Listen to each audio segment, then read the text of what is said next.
Señor Jesucristo, porque Él ha preparado el alimento para todos nosotros hoy. Y vamos entonces a ir a la palabra de Dios. Abran sus Biblias en Mateo 6.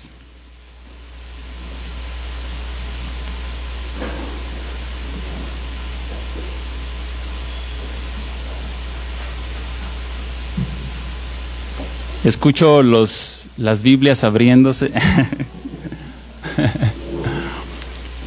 Por dispositivos más bien, ¿verdad? Pero ve ahí a tu celular o ve a tu Biblia, que por cierto, si tú puedes apagar tu teléfono para evitar distracciones o ponerlo en modo vibrador para evitar distracciones, es una muy buena recomendación antes de empezar. Nos preparamos porque queremos escuchar la voz de Cristo. Esta semana estuve escuchando justamente cómo la voz de Cristo se hace presente a las personas que vienen a escuchar la predicación, no porque el predicador está hablando por su propia cuenta, sino está hablando como de parte de Dios. La autoridad que la iglesia tiene no son hombres, no son personas, sino es la palabra de Dios. Y cuando alguien en este púlpito esté diciendo algo contrario a la palabra de Dios, la iglesia tiene el deber de hablar eso a la iglesia y a los líderes, ¿verdad? Porque finalmente nosotros estamos sujetos a la última autoridad, que es la palabra de Dios. Seguimos con nuestro estudio del Sermón del Monte y estamos terminando precisamente el centro del centro del centro del centro, y lo dije bien 4 veces porque el Padre Nuestro está al centro del centro del centro del centro. ¿Han visto ustedes muñequitas rusas? Que ustedes las destapan y hay otra, y hay otra, y hay otra. Pues así está el Padre Nuestro. Esto es intencional del Espíritu Santo, autor de la Biblia, para darnos a entender que el Padre Nuestro tiene un significado muy relevante para el discípulo de Jesús. Y para todos, incluso aquellas personas que necesitan a Jesús, el Padre Nuestro es precisamente algo importante para todos. Y el Padre Nuestro, estamos terminando justamente con la última petición. Habíamos dicho que está estructurado, dividido en 3 peticiones al inicio y 3 peticiones al final, para que lo recuerdes con facilidad, tú puedas recordar y memorizar el Padre Nuestro. El día de hoy estaremos viendo el sermón titulado La Iglesia. Ay no, no lo cambié, ¿verdad? El Padre, líbrame, en ti confío. Ese es el título del sermón de hoy. Ahí en las redes sociales aparece la imagen, por si la quieren ver. Pero es Padre, líbrame, en ti confío, porque el día de hoy vamos a ver la última petición del Padre Nuestro. Les dije que abrieran sus Biblias en Mateo 6, no les dije en qué versículo, pero en el versículo 13, ¿lo podemos ver ahí? ¿Qué dice el versículo 13? Ahí si quieren la diapositiva al final, en el Padre Nuestro, que dice: y no nos metas en tentación, mas líbranos del mal. Esa será la última petición que estaremos viendo hoy, cerrando la enseñanza del Padre Nuestro. No nos metas en tentación, mas líbranos del mal. Y el reto es que durante la semana o previo al domingo podamos leer el texto que toca hoy para que lo estemos ahí meditando, pensando, y si tú estás desarrollando esto, seguro te vas a preguntar algunas cosas que vienen en esta última petición que nos parecen un poco como ¿Dios tienta? ¿Dios nos mete en tentación y hay que pedirle que no nos meta? Vamos a ver eso, pero para esto vamos a decir todos el Padre Nuestro para recordarlo. Ahí está la diapositiva. Y lo podemos ver y lo podemos allí recordar. ¿Listos? Padre nuestro, que estás en los cielos, santificado sea tu nombre, así en la tierra como en el cielo.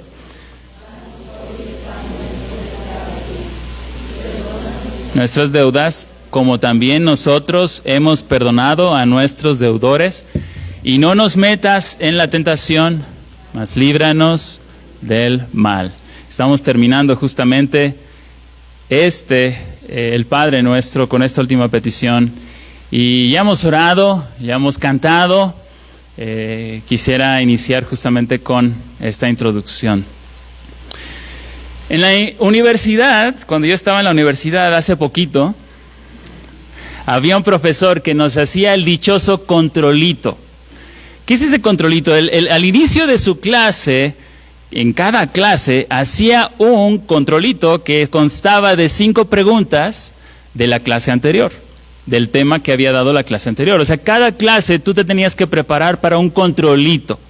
O sea, que era una manera de que tú, antes de su clase, estudiaras, aunque sea algo rapidito, de lo que él ya había dado.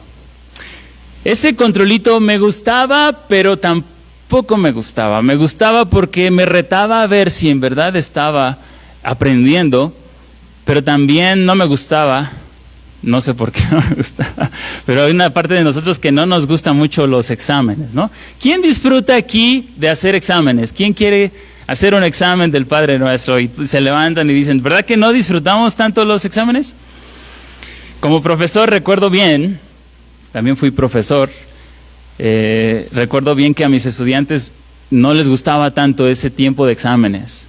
Era de desvelos, de mucha algarabía, y era un tiempo que, bueno, a muchos de ellos no les gustaba, pero realmente los exámenes o las pruebas, como también los decimos, ponían en evidencia no solo el conocimiento de los alumnos, sino ponían en evidencia su carácter, su honestidad, su disciplina.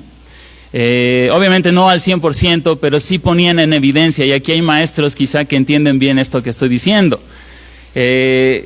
Algunos de ellos, bueno, es por los exámenes que tú podías incluso conocer a esos alumnos blofientos o choreros, como dicen también por ahí, ¿verdad? Que se ve como que, ay, este sí es un buen alumno, pero a la hora del examen tú dices, ¿qué le pasó, verdad? Entonces, pues, ¿los exámenes son buenos o son malos? Podríamos decir que no nos gustan quizá, pero sabemos que son buenos o que tienen un buen propósito. La prueba tiene como propósito que veamos lo que hemos aprendido o no. Lo que está adentro, más adentro, que muchas veces no podemos ver. No sé si le ha pasado que usted en algún momento cree poder dominar un tema, pero cuando ve el examen dice, ay, pues creo que no era como yo lo pensaba. Ese es el propósito de las pruebas o los exámenes. A diferencia de la tentación tiene como objetivo no el aprendizaje, sino más bien derribarte. Tiene más bien el objetivo de desanimarte, desalentarte. Y el día de hoy vamos a ver cómo nuestro texto tiene que ver o habla sobre este tema de la prueba, y vamos a estudiar por qué es así, ¿no? Entonces el propósito de las pruebas es hacernos ver aquello que necesitamos seguir trabajando. Es que necesitamos ver cosas que quizá aún no vemos, pero como dijimos, la tentación, por el otro lado, tiene como objetivo nuestra ruina o hacernos caer. Nuestro texto dice, no nos metas en la tentación, mas líbranos del mal. Y esa es la última petición del Padre Nuestro. Y en ella estaremos viendo justamente qué está significando, qué es lo que dice, o cuando yo lea esa frase pueda entender, ok, esto es así, o cuando alguien te pregunte puedas responder, ¿Dios te mete en la tentación?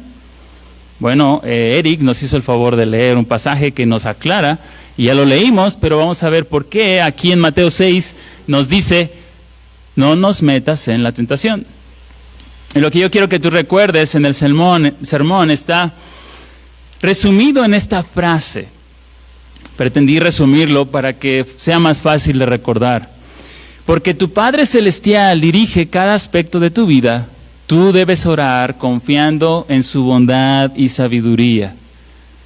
Al estudiar esta última petición, puedo llegar a la conclusión que el Padre Nuestro tiene ese orden y esa progresión para ayudarnos a ver, y en esa conclusión de la última petición, que Dios dirige cada aspecto de nosotros.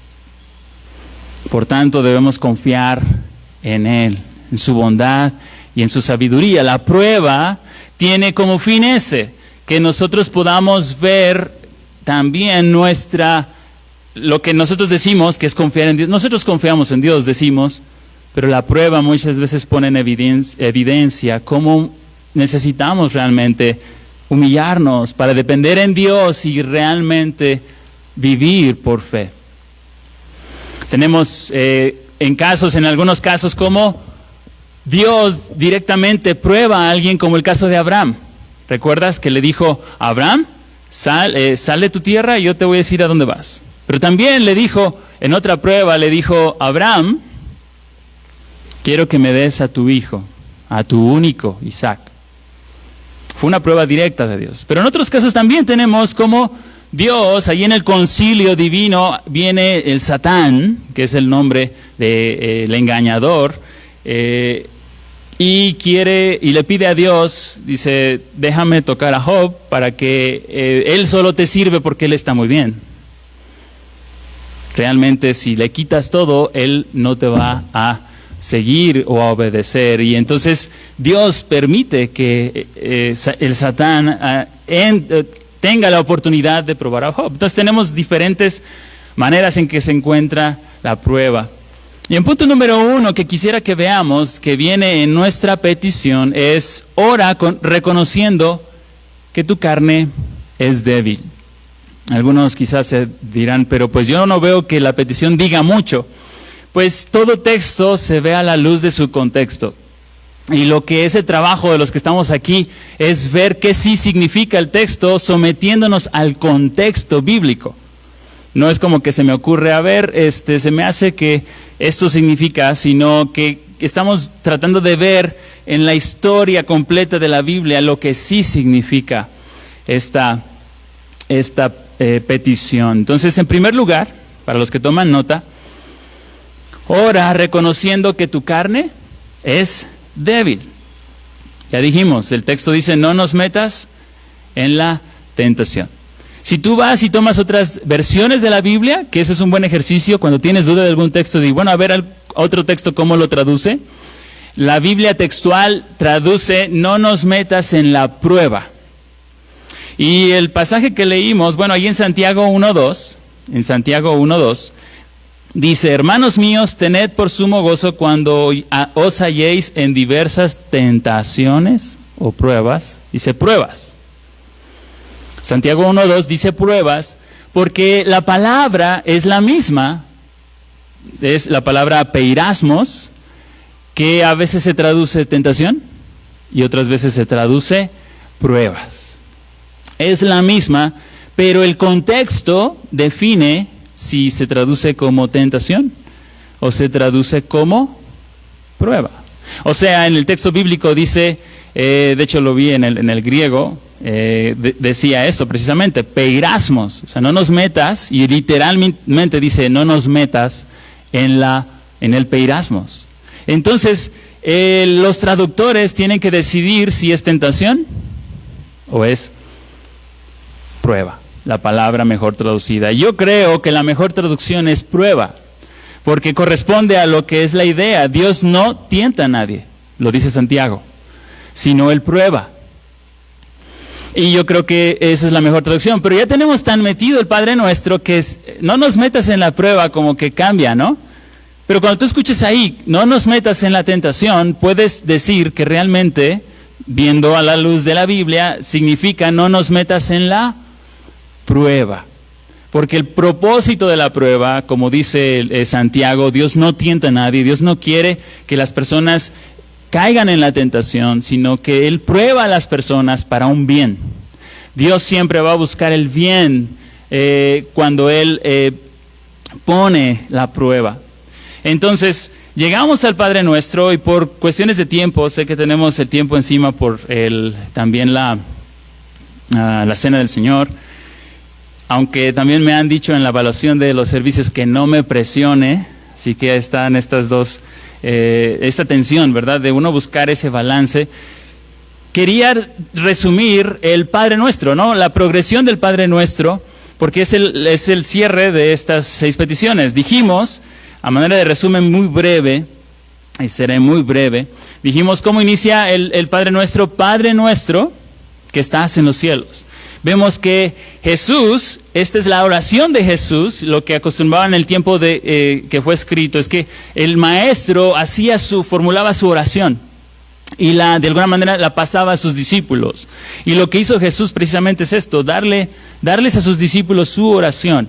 Y también dijimos que en ese entonces los judíos oraban 3 veces al día, tenían ese hábito de orar 3 veces al día. Entonces, Jesús está asumiendo que ellos iban a hacer el Padre Nuestro repetidamente, cada día por lo menos 3 veces al día.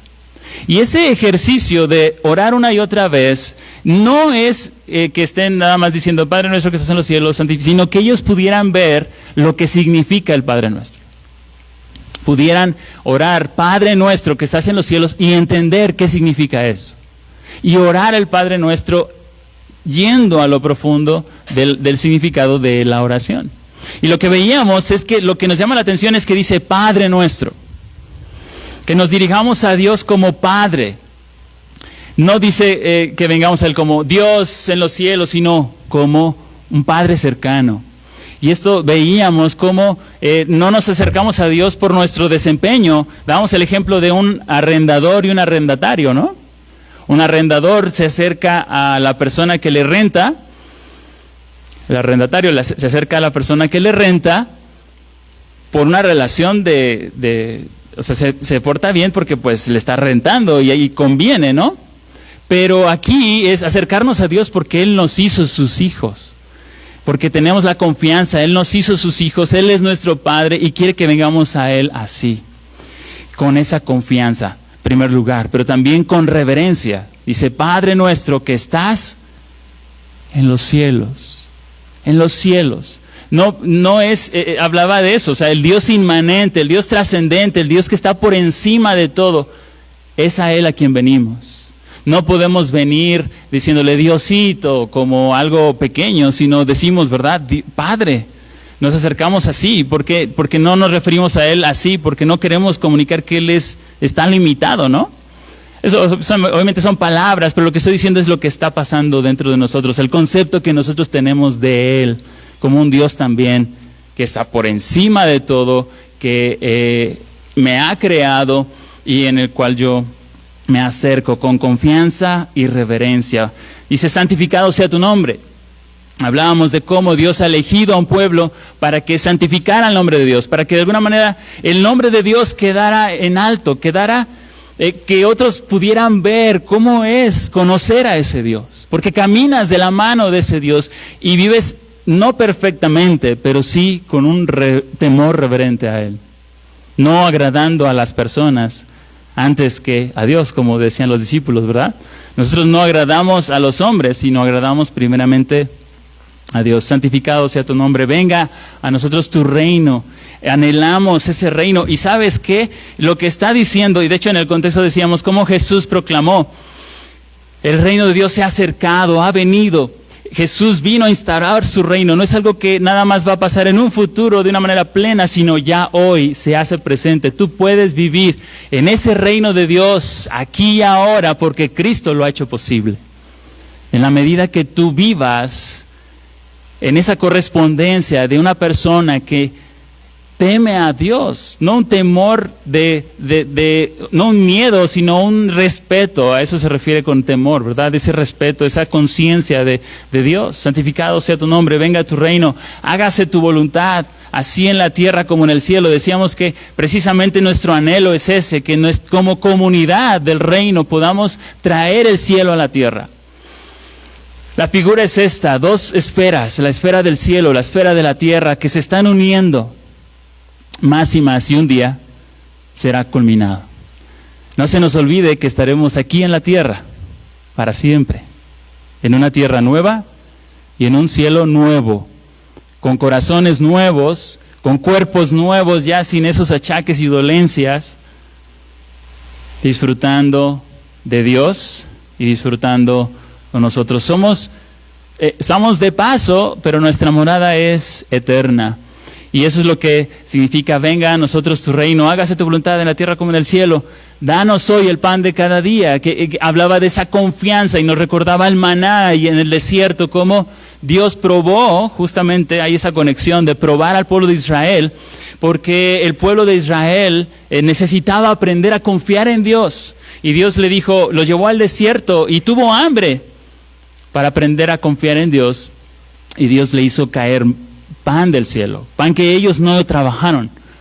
Y dice, de hecho lo vemos hoy, ¿cómo eso es relevante hoy? Dice Jesús en Mateo 4, porque no solo de pan vivirá el hombre, sino de toda palabra que sale de la boca de Dios.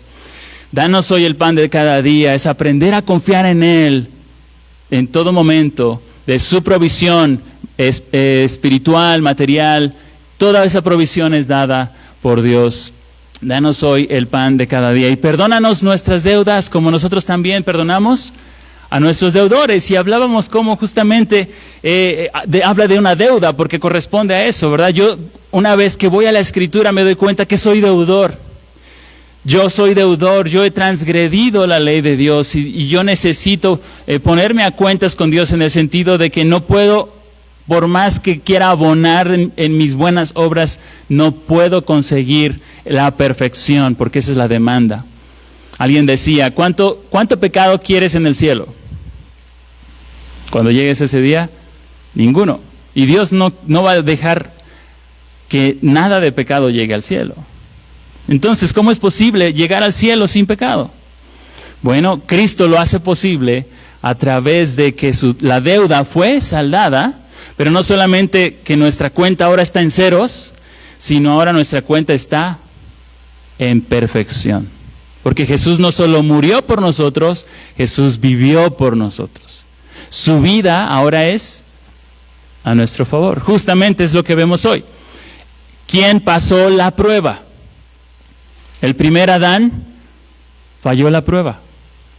Adán habla de eso, humanidad, el representante de la humanidad. Y el segundo Adán pasó la prueba perfectamente. Y es por eso solamente que tú y yo podemos tener esperanza de ser reconciliados con Dios, de tener acceso a Dios. Y hoy que es el tiempo de la cena del Señor, es bueno que recordemos eso nuevamente. La única razón por la que yo puedo acercarme a Dios es porque Él me ve vestido en Jesucristo, por la fe sola en Él. No puedo abrazar a Jesucristo más algo más. No puedo abrazar a Jesucristo más mis obras, que es lo que estamos viendo en el estudio de Gálatas. Es Cristo y solo Cristo, su obra es suficiente. Entonces, después de este pequeño resumen, vemos y entramos a nuestro texto. Dijimos que el texto es, no nos metas en tentación. Dijimos que la palabra allí es peirasmos, que se puede traducir como prueba o tentación. Por el contexto es que decidimos es prueba o tentación. Llegamos a la conclusión que la mejor traducción es, no nos metas en la prueba, mas líbranos del mal. Y dijimos que el primer punto es que debemos reconocer que somos débiles. Eso es lo que esta última petición nos quiere enseñar. No es, si la prueba me hace bien, échame más. Eso sería lo opuesto. Pues la prueba me hace bien, me ayuda a crecer, pues órale, ¿verdad? Échame más prueba. Sino justamente, mira lo que dice Mateo 26:40. Dijimos que vamos a entenderlo a la luz de la Biblia y ahí vemos algo que nos arroja luz sobre esto. Mateo 26:40. Tomen sus Biblias y vayamos ahí. Mateo 26:40. ¿Qué dice? Yo lo voy a leer en la Biblia de las Américas. Entonces vino Jesús a los discípulos y los halló durmiendo. Está aquí en contexto. Jesús está en el Getsemaní. Es cuando gotea gotas de sangre porque está orando y Él se aparta, pero lleva a sus discípulos, a sus tres más íntimos, Pedro, Andrés y Jacobo, y los deja ahí y se va a orar. Y dice, aquí está justamente, Él ya sabe que va a venir el momento de su crucifixión. Y entonces dice, vino Jesús a sus discípulos y los halló orando, como les había dicho, sino durmiendo. Y dijo a Pedro, ¿con que no pudieron velar una hora junto a mí? Y lo que dice, ¿ya lo vieron? Velen y oren para no entrar en peirasmos. Aquí el autor decide poner tentación. Pero recuerda que tentación o peirasmos es prueba o tentación. ¿Qué les dice Jesús? ¿Qué hace Pedro unas horas más tarde? Le niega. Entró en la prueba y falló la prueba. ¿Cuál era el momento para vencer la prueba? Cuando le dijeron, yo te conozco, tú eres seguidor de Jesús. Ya era tarde ahí. Era aquí. Cuando él, al igual que Jesús, ¿por qué Jesús venció la prueba en el Getsemaní? Porque Jesús, día y noche, 3 veces al día, día y tras día, estaba ejercitando, no se haga mi voluntad, sino la tuya. El Padre Nuestro. Pedro falló ese momento crucial de la prueba porque en lugar de estar velando y orando y pidiendo, Señor, no nos metas en tentación. ¿Y qué dice el texto? El espíritu está dispuesto, versículo 41, mas la carne es débil. ¿Ves? No es, Dios, ¿qué hizo Pedro? De hecho, yo no, de cierto, nunca te negaré. Yo nunca, Señor, no, yo hasta la muerte. ¿Está reconociendo que la carne es débil? Pedro todavía no estaba aprendiendo que él era débil y que necesitaba velar y orar. No me metas en tentación, sino que estaba precisamente confiando en sí mismo.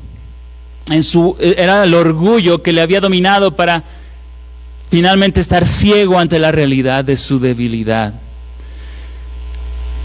Y hay varios pasajes. Alguien preguntaba, bueno, ¿por qué nos dice no nos metas en tentación? ¿Y por qué no podemos decir, pues la prueba es buena, pues dame más? La Biblia nunca nos dice que la naturaleza humana es fuerte, sino precisamente nos dice que somos débiles, que no podemos confiar en nuestra propia carne. Nuestra lucha no es contra sangre y carne, es contra principados y potestades en las regiones celestes. Es una lucha espiritual, pero es una lucha que se combate a través de nuestra debilidad. Cuando nuestra debilidad está presente, dice la Biblia, su gracia está, de su poder se perfecciona. Nuestra debilidad es el evangelio de la gracia. Aquí es lo que necesitamos recordarnos, el evangelio de la gracia, que nos recuerda que bienaventurados son los pobres en espíritu. Son sanos los que ven su necesidad de un doctor, no son aquellos que se ven bien. Y en la medida, no sé, pero vamos a la Escritura y nos damos cuenta que en la medida que estamos conociendo al Dios de la Biblia, que es grande, tú te vas viendo más y más pequeño. Y si tú realmente te ves pequeño, tú eres alguien que corre por ayuda al Padre. Si tú eres alguien que no se ve pequeño, no va a depender del Padre, no va a estar dependiendo en oración, no va a estar dependiendo en su comunión con el Padre. Y es lo que nos muestra en primer lugar. Reconoce que tu carne es débil, pero en segundo lugar, ora confiando en la sabiduría del Padre. Nuestro texto dice, no nos metas en tentación, mas líbranos de mal. En palabras sencillas es esto: Padre, si es posible, no me metas en la tentación, que pase de mí esta situación. Señor, ayúdame. Jesús mismo lo dijo, pasa de mí esta copa. Es algo que nos ayuda realmente a decir, Señor, yo estoy cansado de la prueba, pasa de mí esta situación. Pero si decides traer la prueba, líbrame del mal. Es expresión de confianza en que finalmente Él es sabio perfectamente. Dios no necesita más sabiduría ni le sobra sabiduría. Dios es perfecto, Dios es sabio perfectamente. Y si Él te da o no te da, si Él te pone en una y otra situación, porque sabemos que Dios es providente, es porque Él sabe. Él sabe lo que necesitamos y en qué momento le necesitamos. Dice 1 Corintios 10:13 que no hay tentación que no sea común a todos los hombres, pero fiel es Dios que proveerá, juntamente con la prueba, la salida. Él sabe la medida de la prueba. Él sabe hasta dónde y Él es como un cirujano perfecto en su trazo. Él sabe cómo meter ese bisturí y sin lastimar. Necesita sacar ese tumor, pero necesita hacerlo y lo hace de manera perfecta, sin error, sin ir más allá el cuchillo de lo que debería de hacerlo. Pero necesita sacar ese cáncer, necesita sacar ese tumor que está dañando tu relación con Él, que está dañando tu relación con el que está al lado de ti. Ese es nuestro Dios. Por eso necesitamos orar confiando en su sabiduría. Eso es lo que necesitamos en esta semana, hermano. Confía en que tu carne, ahora que recordando que tu carne es débil, pero ora diciendo, Señor, tú sabes más que yo. Una pequeña ilustración es aquí. Veo a mi hijo de 4 años, tengo 3, gracias a Dios, de 7, 4 y 2, y en cada uno lo he visto, pero el de 4 años cree que ya sabe cómo hacer las cosas. Él ya no necesita de papá. Él ya es suficiente. Y tú, cuando ves esa actitud arrogante de tu hijo, tú dices, pues, ¿qué se cree, no? ¿Cómo cree esta criaturita que apenas está, que puede solo? Pues así somos muchas veces nosotros también. Cuando en nuestra arrogancia dejamos que el orgullo tome más y más lugar y nos empezamos a soltarle la mano de Dios. ¿Y sabes cómo se ve eso? Porque a veces no lo vemos. Tu tiempo con Él. Tu tiempo con Él. Tu disfrute de Él. Tu deleite de Él. Tu pasión por Él. Tu amor por Él. Si no sientes ese amor, como decía Jesús a sus iglesias, que se ha enfriado tu primer amor, ve a Él. Hoy es el día nuevamente y mañana es el día nuevamente para ir a Él y decir, Señor, yo necesito de ti. Perdona mi orgullo, perdona mi soberbia, que soy como este niño de 4 años que cree que puede solo. Y lo digo por mí en primer lugar. Cabe aclarar que para todos los que estamos aquí es bueno recordar, Dios no crea el mal. El mal es una condición para ser creada. El mal es la ausencia del bien y el mal vino a causa de la rebelión del hombre. No hay tiempo para dar una explicación profunda de esto, pero Dios no crea el mal, sino que el mal viene a raíz de que el hombre ha levantado su puño contra Dios y ha dicho, yo puedo, yo no necesito de ti. Yo sé mejor que tú. Eso es el meollo del asunto y lo vemos en Génesis cuando Adán y Eva se rebelaron contra Dios. Pero ¿sabes qué? Dios no crea el mal, pero el mal no es el mal no queda desapercibido de Dios, sino que Dios es tan glorioso que sabiendo que el mal entraría en el mundo, Él permite el mal para sus propósitos eternos, siempre buenos, siempre justos, siempre sabios. Y para los que quizá no estaban pensando en los frijoles de al rato, voy a repetir nuevamente. Dios es tan glorioso que sabiendo que el mal entraría en el mundo, Él permite el mal para sus propósitos eternos. Siempre buenos, siempre sabios, siempre justos, siempre en amor. Siempre. Siempre. No lo dudes. Cuando ves ese momento donde tú dices, ¿cómo puedo ver aquí la bondad de Dios? Recuérdate, predícate una vez más esto. Siempre Dios es sabio, siempre Dios es bueno, siempre Dios es justo, siempre Dios me está amando con esto que está viniendo. Sea cáncer, sea una pérdida. Y no quiero hacer menos eso, porque son realidades que no pretendemos minimizar, pero lo que sí quiero resaltar es eso. Mira, déjame citarte a Mark Shaw, me encanta cómo lo dice él. Solo Dios es lo suficientemente grande para vencer el pecado perdiendo. Solo Dios es suficiente amante como para amar lo antipático. Solo Dios es lo suficientemente eterno como para ser engullido por el tiempo y la muerte y vivir para contarlo.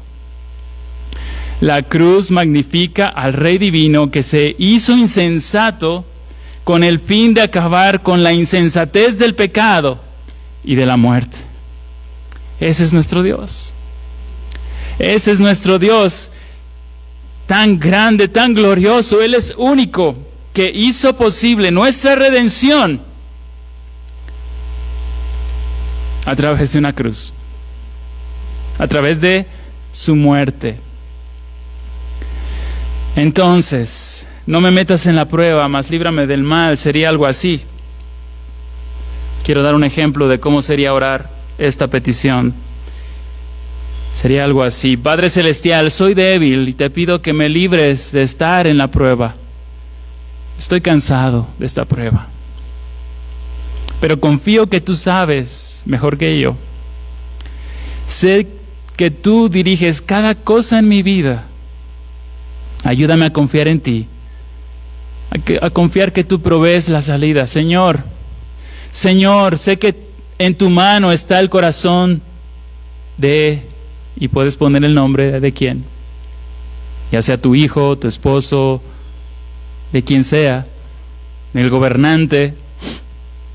Ayúdame a confiar que tú me darás la gracia que yo necesito para amar cuando es difícil de amar. Hermanos, esto aplica mucho en cada relación que tenemos, pero quiero hablar específicamente esposos y esposas. Hay momentos donde quizás se vuelve la relación entre un esposo y una esposa, se vuelve difícil. Quizá, esposa, tú estás aquí y dices, es que ¿por qué no hace lo que debería de hacer? O al revés. ¿Por qué no cambia? ¿Por qué no realmente tiene la misma pasión que Cristo por mí? ¿O por qué esto sigue pasando en su vida? ¿O por qué? ¿Sabes? Quien te casó y te unió a esa persona es Dios. Es Dios. Dice la Biblia que es Dios quien une al hombre y a la mujer. Es Dios quien te unió a Él y te lo dio a Él y lo dio para un propósito. No se equivocó, no elegiste mal. O aun si tú, por motivaciones no buenas lo hiciste, ¿sabes qué? Dios no se equivoca. Y Dios te unió a esa persona. Y Dios tiene un propósito para ti con esa persona. Es Dios quien te unió a Él. Y si esa persona está nuevamente cayendo o alejándose de Dios, hermana, hermano, recuerda, soy débil. Dios, no me metas en la tentación, en la prueba. Líbrame del mal. No dejes que el enemigo te susurre. Es como ir por un camino de dos direcciones, y el de este es desconfiar en Dios y enojarme con Dios y decir, oh Dios, ¿por qué hiciste esto? Tú te equivocaste. O no lo decimos así, pero en el fondo lo pensamos. O está este otro que dice, Señor, tú sí sabes. Yo no lo veo, no lo entiendo, me cuesta, ayuda a mi incredulidad, pero ayúdame a confiar en ti. Ayúdame a esperar en ti, ayúdame a amar lo que es difícil amar. Yo sé que tu gracia es suficiente para amar cuando es difícil, cuando es imposible. Yo soy débil, ayúdame. Sabes, no es una resignación, no es decir, pues ya me tocó. No, es una invitación a confiar, a abrir nuestro corazón al Padre. Sabes, Dios sabe qué está en ti y qué no está en ti. La prueba no es para que... Dios sabe. lo que hay aquí adentro. Mejor que tú, que yo mismo. Él no necesita verlo. Somos nosotros, lo que dice Deuteronomio 4, ¿no? ¿Recuerdan que lo leímos hace unas semanas? Dice que Dios los puso en el desierto para que ellos vieran lo que había en su corazón. Es eso el punto de la prueba. Dios quiere que tú puedas ver lo que realmente, quizá con tus labios lo dices fácilmente, pero a la vuelta de la esquina lo estás negando.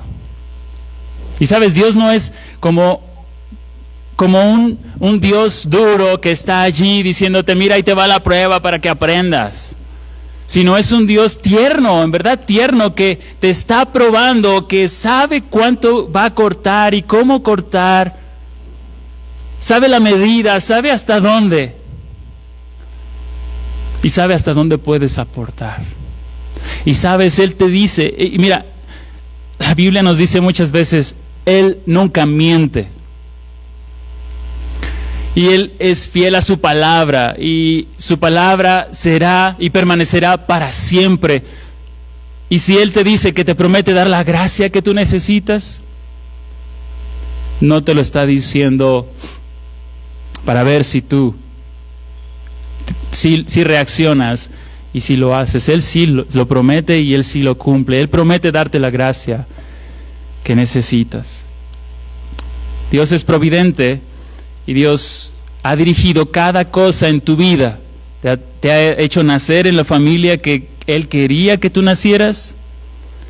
Te ha hecho nacer en este país, que algunas veces ha pasado por nuestra mente, ¿no? Estar en otro país porque la situación de aquí no nos gusta. Pues Dios nos ha puesto aquí con un propósito eterno. Más allá de lo que vemos en nuestros ojos terrenales, los ojos de la fe ven más allá de lo que podemos ver a corta vista. Y Dios te ha puesto en esta iglesia con un propósito también. Mi hermano, yo lo digo porque yo lo necesito. Porque todos lo necesitamos. Somos débiles, dudamos de Dios. Pero punto 3. Ora confiando en la obra de Cristo por ti.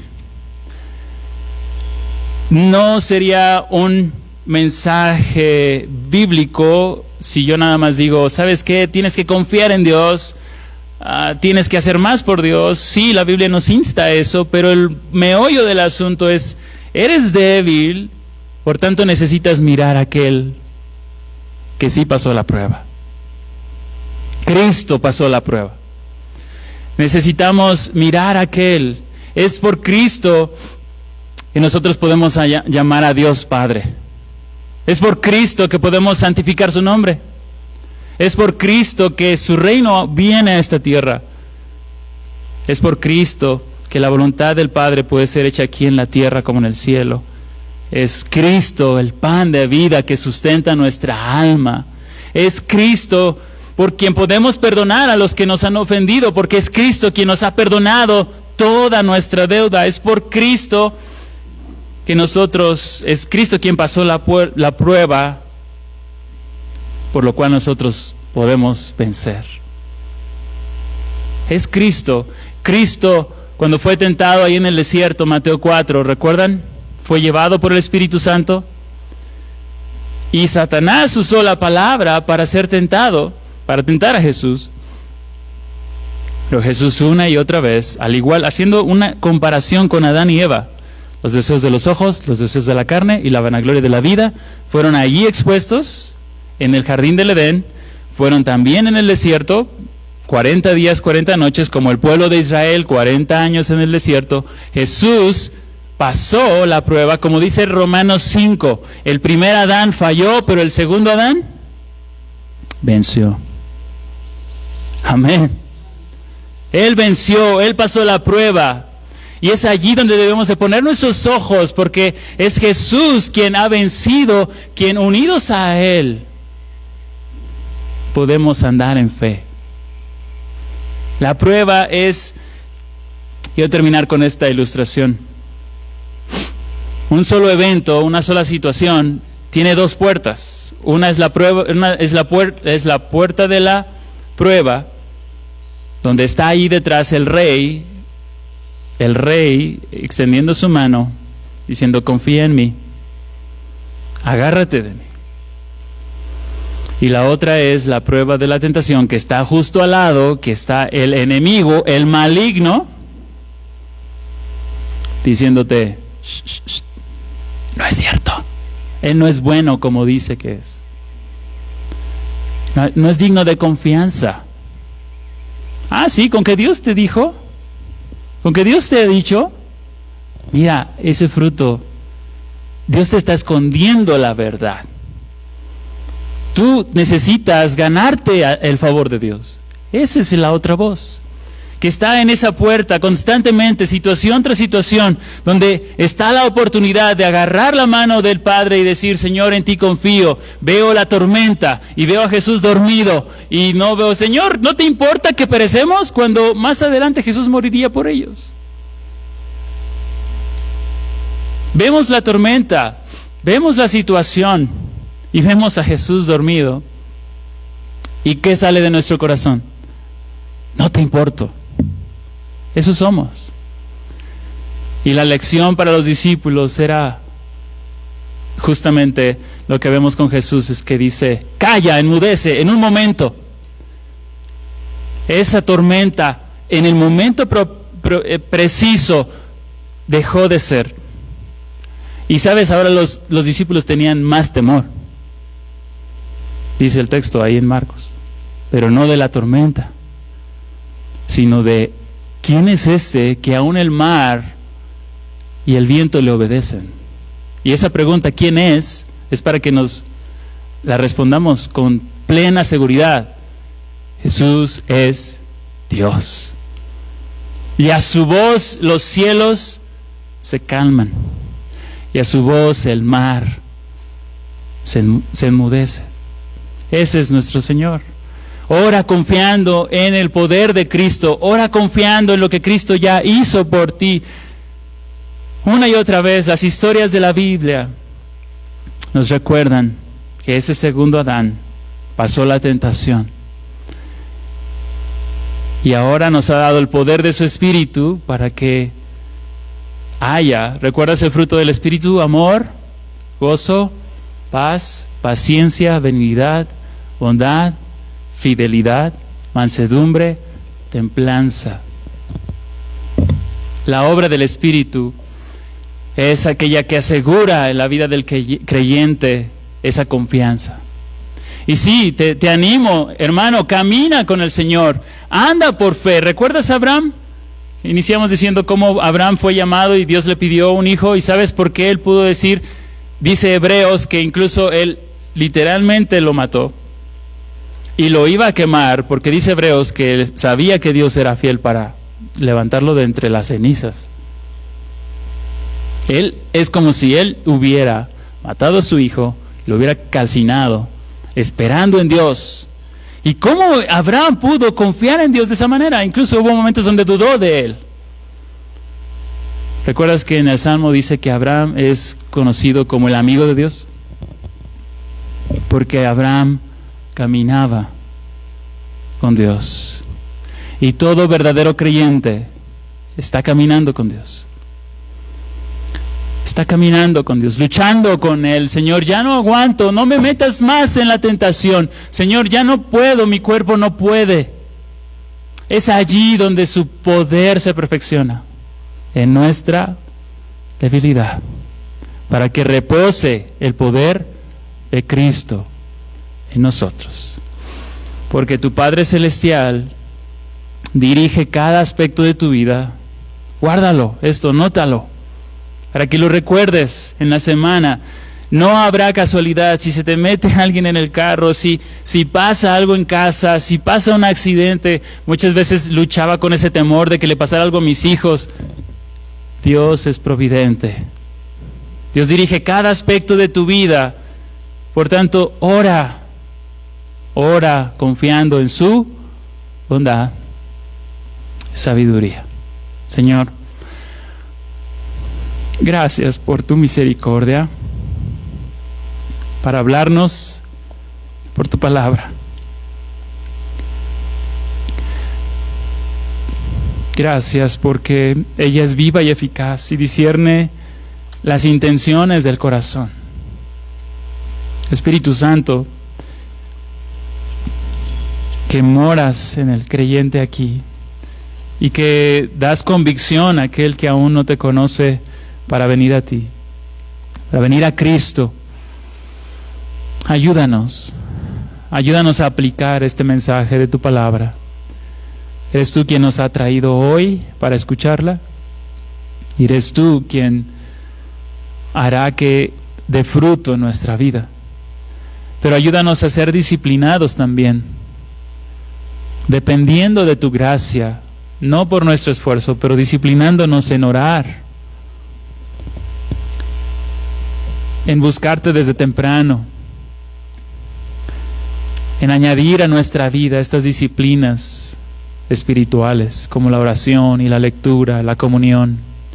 Bendice nuestra comunión, bendice tu palabra en nuestros corazones, sedientos de ella, porque te lo pedimos en Cristo Jesús. Amén.